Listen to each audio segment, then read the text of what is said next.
U.S. imports more products from China than any other country in the world.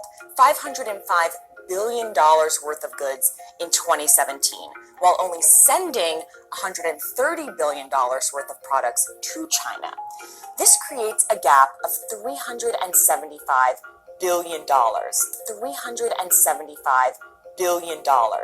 A large part of the trade deficit with China. I think that the Chinese are playing a dangerous game.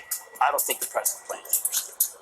They need our market really badly, and I can listen to Jack Ma all I want, but we spend like crazy and get our balance sheets for our consumers the best they've ever been. So again, I'm just saying that if you're going to take them on, you take them on Time now. to do it. That's true.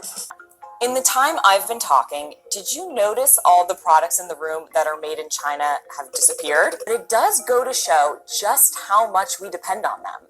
We depend on them. We depend on them. We depend on them. We depend on them.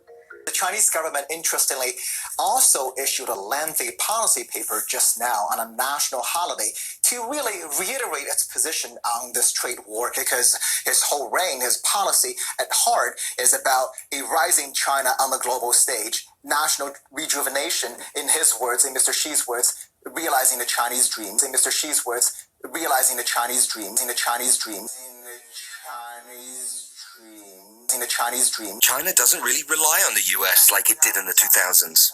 But China's economy is already slowing down. If you're going to take them on, you take them on Time now. to do it. That's true. We have a large, more or less permanent trade imbalance with China.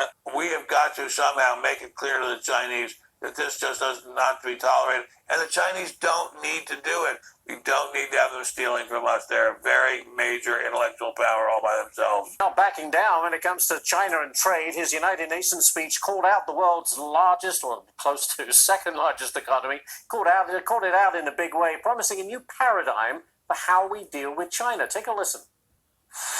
But those days are over.